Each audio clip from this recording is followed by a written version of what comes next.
पटना के college of commerce में मनाई गई अंबेडकर जयंती। जी हां, छात्र छात्राओं ने भीमराव अंबेडकर पर अपनी बात रखी। तस्वीर देखिए कैसे कॉलेज ऑफ कॉमर्स में अंबेडकर जयंती मनाया जा रहा है। आपको बता दें कि मुख्य अतिथि के तौर पर राज्यसभा सांसद श्री मनन कुमार मिश्रा और पटना में चाणक्य राष्ट्रीय विधि विश्वविद्यालय से प्रोफेसर डॉक्टर विजय कुमार विमल वहां मौजूद थे।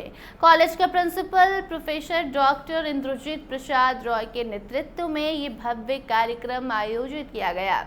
आपको बताते चले कि पटना के कंकरबाग में मौजूद college of commerce arts and science में भारत रत्न डॉक्टर भीमराव अंबेडकर की जयंती बड़े ही हर्षोल्लास के और गरिमापूर्ण माहौल में मनाई गई है।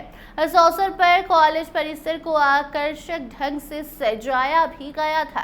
कार्यक्रम की शुरुआत संविधान निर्माता बाबा साहेब अम्बेडकर की प्रतिमा पर माल्यार्पण और दीप प्रज्वलन के साथ की गई। मुख्य अतिथि की अगर हम बात करें तो मुख्य अतिथि के रूप में राज्यसभा सांसद श्री मनन कुमार मिश्रा उपस्थित थे। उनके साथ Chanakya national law university Patna के प्रोफेसर डॉक्टर विजय कुमार विमल भी विशिष्ट अतिथि के रूप में मंच पर मौजूद रहे। कार्यक्रम की अध्यक्षता कॉलेज के प्रिंसिपल डॉक्टर इंद्रजीत प्रसाद राय ने की है। इस अवसर पर मुख्य अतिथि श्री मनन कुमार मिश्रा ने बाबा साहेब अम्बेडकर की जीवन दर्शन पर विस्तार से चर्चा की। उन्होंने साफ कहा कि डॉक्टर अम्बेडकर न केवल एक महान संविधान निर्माता थे बल्कि एक सामाजिक क्रांतिकारी भी थे, जिन्होंने दलितों, पिछड़ों और महिलाओं के अधिकारों की लड़ाई लड़ी। उन्होंने छात्रों से आह्वान किया कि वो अम्बेडकर जी के विचारों को अपने जीवन में उतारे और शिक्षा को अपना सबसे बड़ा हथियार बनाएं। प्रोफेसर डॉक्टर विजय कुमार विमल ने डॉक्टर अम्बेडकर के कानून और न्याय क्षेत्र में योगदान की भी चर्चा की। उन्होंने साफ कहा कि बाबा साहेब ने हमेशा न्याय, समानता और बंधुत्व की बात की है। उनके विचार आज भी उतने ही प्रासंगिक हैं जितने स्वतंत्रता के समय थे। कॉलेज के प्रोफेसर इंद्रजीत प्रसाद राय ने कार्यक्रम को संबोधित करते हुए कहा कि अंबेडकर जयंती हमारे लिए सिर्फ एक आयोजन नहीं बल्कि उनके विचारों को आत्मसात करने का अवसर भी है। उन्होंने छात्रों से अपील की है कि वो पढ़ाई में काफ़ी कुछ हासिल करें और समाज के लिए एक प्रेरणा बनकर उभरे। कार्यक्रम में कॉलेज के छात्र छात्राओं ने भी बढ़ चढ़ खूब भाग लिया। देखिए कैसे कॉलेज की रौनक इस कार्यक्रम से बढ़ गई है।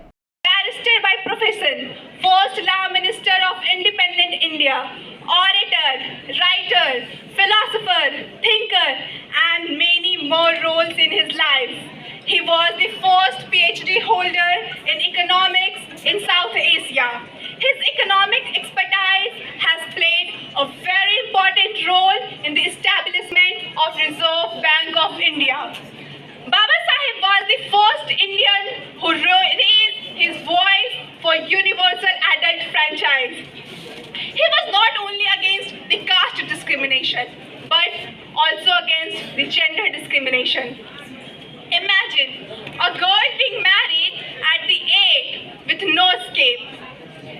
Hindu Code Bill introduced by Dr. B.R. Ambedkar revolutionized women's rights in India. It prohibited polygamy, stopped child marriage, ensured equal inheritance.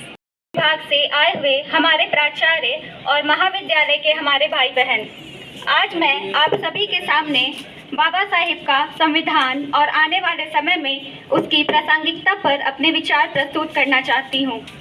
Doctor Bhimrao Ambedkar ने भारत के संविधान की रचना केवल कानून के संकलन के रूप में नहीं की, बल्कि उन्होंने एक ऐसा दस्तावेज तैयार किया जो देश की आत्मा को दर्शाता है। यह संविधान न केवल हमें अधिकार देता है बल्कि हमें कर्तव्यों को भी याद दिलाता है।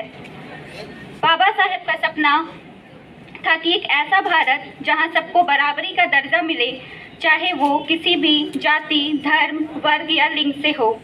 उन्होंने संविधान के माध्यम से न्याय, स्वतंत्रता, समानता और बंधुत्व के सिद्धांतों को स्थापित किया। आज जब हम 21वीं सदी में तेजी से आगे बढ़ रहे हैं, तकनीक, आर्टिफिशियल इंटेलिजेंस, ग्लोबलाइजेशन का दौर है, तब भी बाबा साहेब का संविधान उतना ही प्रासंगिक है जितना प्रारंभिक